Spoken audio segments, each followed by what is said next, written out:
after a member of the Department of Government Efficiency, or DOGE, was assaulted during an attempted carjacking in Washington, D.C., the administration has threatened a federal takeover of the city.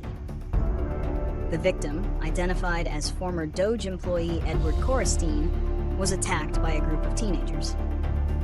President Trump described crime in the nation's capital as out of control and warned that if the city's local government doesn't improve the situation, the federal government would step in and take over. This incident has reignited a long-standing debate about the District of Columbia's governance and its relationship with the federal government. Unlike states, D.C. lacks full autonomy, making it vulnerable to federal intervention. The president's statement and the recent assault have brought the issue of D.C.'s home rule and the ongoing debate over statehood to the forefront once again. 2 15-year-olds have been arrested in connection with the attack. The administration's threat of a federal takeover of Washington, D.C. is primarily a response to a high-profile assault and the broader issue of public safety in the city. Following an attack on a former federal employee during an attempted carjacking, the president claimed that crime in D.C. is out of control.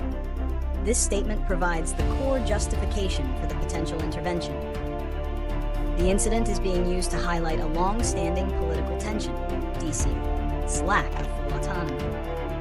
Despite having an elected mayor and city council, the U.S. Constitution grants Congress ultimate authority over the district. This unique status means the federal government can intervene in local affairs, a power that has been exercised in the past. Critics of the city's home rule often point to spikes in crime as a reason to challenge local governance, arguing for stricter, federally mandated law enforcement policies. A federal takeover of Washington, D.C. would have significant consequences for the city's residents and political structure. The most immediate effect would be the suspension or repeal of D.C.'s home rule authority, which has allowed residents to elect their own mayor and city council since 1973. This would strip D.C. citizens of their limited self-governance and place the city under the direct control of the federal government, likely managed by a federally appointed body or official.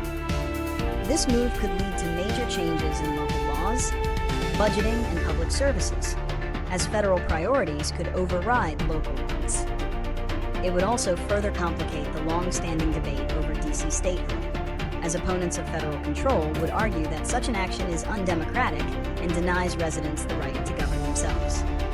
The consequences would extend to the everyday lives of the city's inhabitants, who would lose their ability to influence local policy through the ballot box. Potential solutions to the D.C. governance issue often center on the city's unique political status. The most prominent solution advocated by many residents and officials is D.C. statehood. Granting statehood would give the district full autonomy, including voting representation in Congress and control over its own budget and laws, ending federal oversight. This would resolve the no taxation without representation issue and empower local leaders to address crime and other city challenges without federal interference. Another proposed solution is budget and legislative autonomy, which would allow D.C. to spend its own tax dollars and enact its own laws without congressional review. This approach would stop short of full statehood, but would still significantly increase the city's self-governance. Additionally, some have suggested a form of retrocession, where the residential areas of D.C. would be absorbed back into Maryland, while a small federal district for national monuments and government buildings remains. This would grant residents representation through Maryland's congressional delegation.